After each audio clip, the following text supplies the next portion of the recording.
671. Unconventional thinking is the magical weapon for us to explore the profound mysteries of the universe and discover their truths. It is the best way for us to find the true meaning of life. As long as we proceed forward steadily, we will eventually enter into a vast world, at which time we will be amazed at the nature of the universe and the profound mysteries of life. We will be thrilled that a beautiful future life as a celestial being awaits us. We will love life and mankind more deeply, and we will cherish this life even more. 672. As we know from the mystery of the three elements of the universe, consciousness, structure, and energy, our beautiful futures are mainly created not by our hands, but by our brains, that is, by our consciousnesses. 673. You are the only one who can end your worldly ties. The best way to do this is to offer formless almsgiving. 674. The most brilliant swordsman lacks a sword, the most supreme mind Dharma lacks a mind, the most profound Buddha Dharma lacks Dharma, the greatest self lacks self. 675. Buddha is our deepest intrinsic nature, and this nature is Buddha. 676. We should cultivate pure and clean minds which do not abide in form, sound, smell, taste, touch, or Dharma, but actually abide nowhere. We should have no notions of ourself, others, lifetime, living beings, or of Dharma or non-Dharma. Form is emptiness and absolute emptiness is form. 677. The merits and virtues of formless almsgiving outweigh those of seven treasure almsgiving, which are as countless as the grains of sand in the Ganges. The returns on them are inconceivable. One should give without a mind abiding in form, sound, smell, taste, touch, or Dharma. Bodhisattvas should give alms without a mind abiding in notions of form. Everything with form is unreal. All those who are called Buddha have detached all forms. Bodhisattvas should have no longing or attachment when they practice meritorious virtues. 678. Those who suggest that Buddha Sakyamuni preached Dharma are either slandering him or do not understand either the essence of his teachings or the gist of Dharma. All Dharma is the way of Buddha.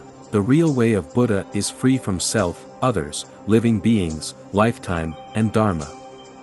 679. All intentional Dharma are like dreams, illusions, bubbles, shadows, dew, and lightning, thus should you meditate upon them. No unintentional Dharma can be expressed clearly, they come like lightning and vanish as illusions. There is neither entity, non-entity, sound, breath, edge or border, fixed rules, nor fixed modes. They are invisible, intangible, tremendously powerful, can neither be hidden nor stolen, and are forever changing. They are not everything, yet everything is them.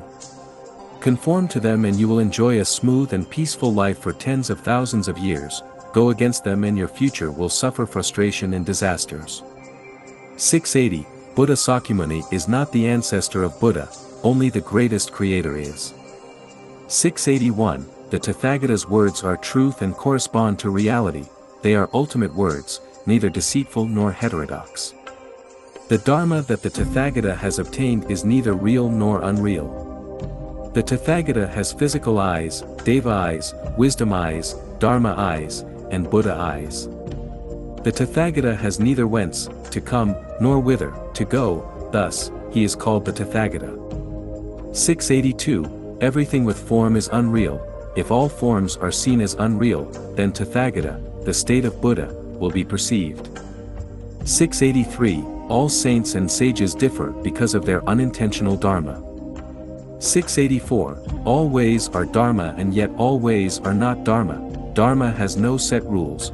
Dharma always varies according to the situation. So-called Dharma is not Dharma. 685. Do not have such thoughts as, I should liberate all living beings. 686. Those who see me by outward appearance and seek me in sound are treading the heterodox path, and cannot perceive Tathagata. 687. Buddha has no mind. Buddha is our most intrinsic nature. With an enlightened consciousness, nature is perceived, which is the perception of Buddha. 688. Without a perception of nature, one will always be bewildered and seek Dharma externally but never find Buddha. Without it, even those who can explain the creed of the 12 classics only say demonic words. Without it, it is impossible to obtain the way of Buddha. Without it, even praying for Buddha, reciting sutra, chanting mantras, giving alms, keeping precepts, making vigorous efforts. Building or repairing temples, making offerings, freeing captive animals, kowtowing, and burning incense, one still cannot attain Buddhahood. 689. When Bodhisattva Avalokiteshvara attained Prajnaparamita, the enlightened wisdom that can reach the shores of freedom, he realized that all forms, feelings, thoughts, behaviors, and cognitions are only illusions. With this realization, he had moved beyond all trials and suffering. 690. Form does not differ from emptiness, nor does emptiness differ from form. Form itself is emptiness, emptiness itself is form, so too are feelings, thoughts, behaviors, and cognitions. 691. All Dharma is empty of characteristics, its true nature is no birth nor death, no defilement nor purity, no increasing nor decreasing. 692. Therefore, in emptiness there is no form, no feelings, thoughts, behaviors, cognition, no eyes, no ears, no nose, no tongue, no body, no mind, no color, no sound, no smell, no taste, no touch, no dharma, no realm of eyes, and so forth until no realm of mind consciousness. There is no ignorance and also no extinction of it, and so forth until no old age and death and also no extinction of them. There is no suffering and no origination of suffering, no extinction of suffering and no path of cultivation that leads to no suffering, therefore there is no wisdom of enlightenment, and no attainment of such wisdom either. 693. Through reliance on Prajnaparamita, the wisdom that can bring us to the shores of freedom, the Bodhisattva is unimpeded in his mind and there is no hang-up in his heart. Since there is no impediment and hang-up, he is not afraid and he leaves distorted dream thinking far behind, ultimately, nirvana. 694. Relying on Prajnaparamita, the wisdom that can bring us to the shores of freedom, will help us to attain Anuttara Samyak Sambodhi, supreme authentic wisdom. 695. Gate Paragate Parasamgate Bodhi Svaha. Go, go, go. Go to the other shore with transcendent wisdom. Go to the realm of freedom, go to attain enlightenment, just go. 696. Life is a journey of life in the human world. What is heard and seen during the journey is an illusion. Indulging in the illusion is like living in an abyss of misery, while not getting lost in the illusion takes you to heaven. 697. Dreams are illusions, but we rarely indulge them. Life is an illusion, so why do we indulge it unconsciously? When we wake up, our dreams disappear.